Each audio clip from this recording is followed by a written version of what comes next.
So this past week, Rolling Stone released their list of the 250 greatest guitarists of all time. And there are some phenomenal names on that list. There's also some names I wasn't very familiar with, but I'm looking forward to checking them out. But I did feel like there were some that were omitted that definitely deserve recognition. So what we're going to do is we're just going to round it up to 300. And these are the 50 guitarists that I felt like should also be mentioned in the greatest guitarists of all time. Doc Watson, a legendary bluegrass, folk, acoustic player, known for like a lot of finger picking and flat picking. Just a really cool style that I think players still are inspired by today. I was really shocked that Yngwie did not make their list. Came on the scene in the 80s, the heavy metal, shredder, neoclassical kind of thing. Just usually makes top 10 lists in almost every publication. Terry Kath, founding member of the band Chicago. I think there's an old famous quote from Jimi Hendrix saying that Terry Kath was like the best guitarist in the universe. So, well, that's good enough for me. Speaking of Hendrix, if you like Hendrix, Robin Trower is right up your alley. Started out with the band Procol Harum, later formed his own power trio. And if you like the kind of psychedelic, bluesy stuff of Hendrix, you'll really like Robin Trower. Jeff "Skunk" Baxter played in Steely Dan and the Doobie Brothers. A lot of great guitar solos in those. Also was a session player and plays for tons and tons of people. His solo on Donna Summer's Hot Stuff is a great example. Jerry Douglas, probably the most famous resonator guitar player today. I'd say he's most known for playing with Alison Krauss and Union Station, but he's been on countless other records and recordings. Just a killer player. Check him out. Paco de Lucia, famous flamenco guitarist, just a phenomenal virtuoso of his craft. If you want to check out a bunch of great players at once to test it out, you can. He did some live albums with John McLaughlin and Al Di Meola. Allan Holdsworth. I mean, sometimes you hear a guitar player and you just know they're unique and different. And he's that. Songs have these really complex chord progressions and crazy melodies and this style of legato. Just a great, great player. Ace Frehley. Now, there are two kinds of people in this world. People who love Kiss and people who don't. But I think most would have to agree that Ace Frehley is a great player, and he's inspired countless guitarists throughout the decades. Tony Rice, what an incredible bluegrass musician. Played with Jerry Douglas, Ricky Skaggs, Jerry Garcia, David Grisman. I think there's even a quote by Skaggs saying that he thought Rice was the most influential acoustic player in the last 50 years. John Scofield, jazz fusion guitarist. I mean, just a really cool, unique style. It's kind of bluesy, but kind of jazzy. Came on with the Miles Davis Band in the 80s. He's played with Jaco Pastorius, Herbie Hancock, Pat Metheny, even John Mayer. Roy Clark. There are some guitarists that I feel just probably never get the credit they're really deserved. Yeah, sure. He was the host of Hee Haw, a show back in the 70s. But Roy Clark was a virtuoso of the instrument. Just look up some of his stuff. Brent Mason. There are some guitar players you've heard thousands of times and you don't even know it. Session player, country. He was discovered and mentored by Chet Atkins. Been on Alan Jackson, George Strait, Shania Twain, thousands of records. Kenny Burrell, what an incredible jazz guitarist. I mean, the album Midnight Blue alone is a must listen. He played in Benny Goodman's band, taking Charlie Christian's chair. He's played with Oscar Peterson, Billie Holiday, Tony Bennett, you name it. Gary Moore. I mean, this is just an incredible player. Kind of bluesy rock, a little fusion-y. Had a stint with Thin Lizzy for a little while. Probably most known for his solo records. Just an incredible player. Joe Pass. I mean, I couldn't believe he was left out. I mean, regarded by many as maybe one of the best jazz guitarists of all time. If you've never listened to him, just check him out. Glen Campbell. I'm going to say this again, that some people just don't get the credit that's deserved. Look up Glen Campbell. He's an amazing, amazing guitarist, part of the Wrecking Crew, session player as well as a solo artist. Tons of recordings he's been on. Danny Gatton. If you've never listened to Danny Gatton, you are in for a treat. Was a session musician in Nashville. Also has several solo records. Just a really cool, unique style, kind of a blend of country and jazz. Don Felder from the Eagles. I saw that Joe Walsh made Rolling Stone's list, as he should. He's a great guitarist. I thought it was a little weird that Don Felder did not make it. Some great guitar work on the Eagles catalog. Just check it out. Al Di Meola. If we're going to talk about best guitar players of all time, I think he should crack the list. Jazz fusion, play with Chick Corea and Return to Forever, later would have his own solo career. Just a phenomenal guitarist. Mississippi John Hurt is one of those blues players that doesn't usually make this list, but I feel like he should. He had this really unique finger-picking style, and yeah, it was just really cool. Check him out. Dave Grohl. Yeah, I'm going to say it. I think if you look at the list and see some of the names on it, I think he deserves to be in there. I think he's wrote so many catchy riffs and inspired so many people to pick up the guitar. Joe Bonamassa. This is another name I was really shocked to not see on the list, because top 250 guitarists, I think, especially in the blues rock idiom, I mean, he's really still someone carrying that torch. Mike Stern, jazz fusion guitarist, played in Miles Davis's band in the 80s. He also has played with Jaco Pastorius, Victor Wooten, the Brecker Brothers. Just a phenomenal guitar player.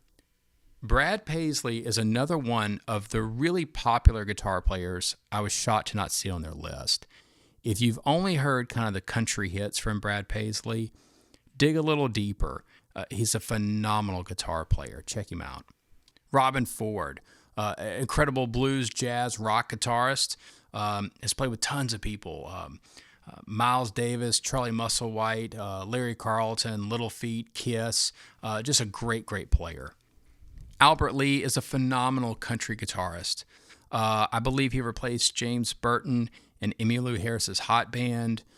He's played with Eric Clapton and Ricky Skaggs and countless other people. Just a phenomenal country picker. Dave Matthews and Tim Reynolds. I'm going to group them together since Rolling Stone did that on their list as well. But I think Dave with his unique chord voicings and rhythm work, and Tim with his complementary lead, I just think they inspired a lot of people, especially in the 90s. Tommy Emmanuel, an absolute phenomenal acoustic finger style player. You have to check him out. I'd say if there's someone carrying that sort of Chet Atkins torch today, it would be him. George Benson is another one of those players that everyone should check out.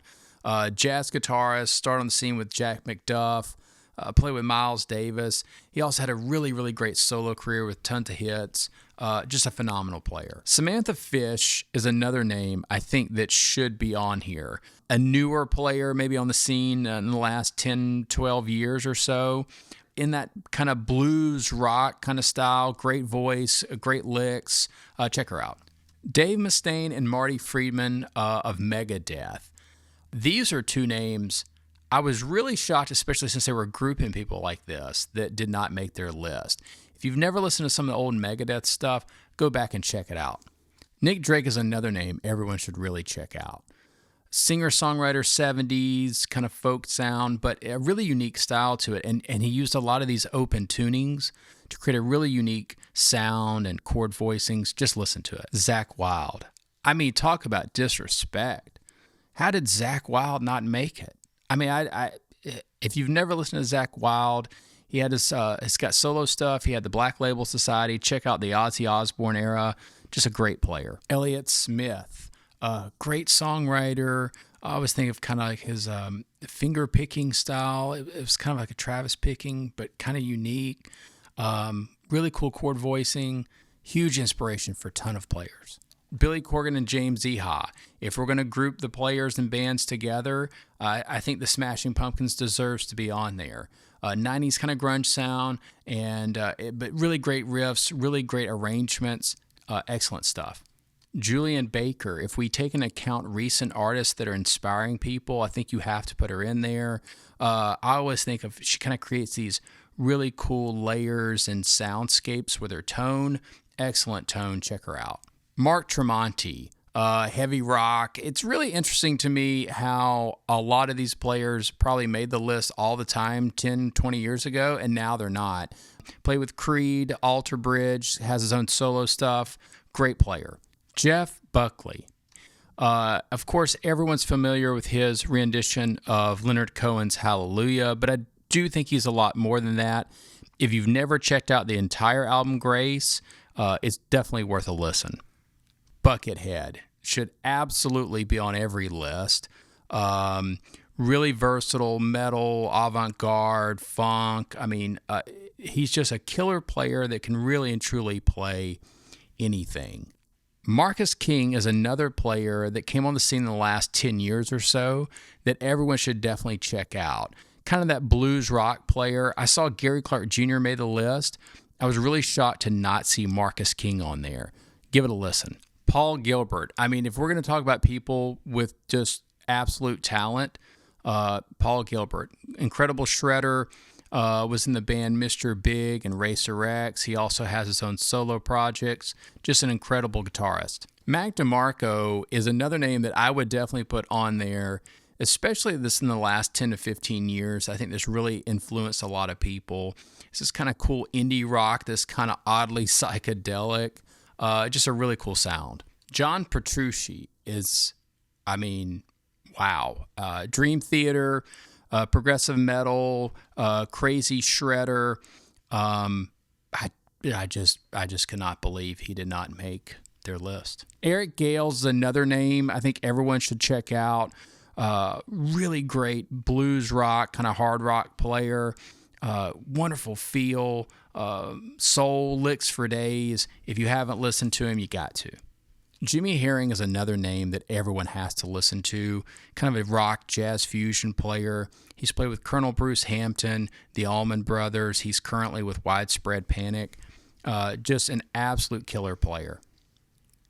Guthrie Govan is a masterful guitar player. Probably the guitar player's kind of guitar player. I'd put him in the rock, kind of jazz rock thing. He has chops for days. He can shred, but he also has such a great feel. Definitely worth a listen. John Abercrombie, legendary jazz fusion free jazz guitarist. I feel like he's a name that sometimes doesn't make a lot of these lists, but is someone that has been influential to tons of people and played with so many great artists. Definitely check him out. Julian Lage, a phenomenal jazz guitarist. He has these wonderful kind of chord voicings and just a great fluidity to his playing. If you haven't checked him out yet, I think you definitely should. And last but not least, Billy Strings. I was absolutely astonished he did not make their list.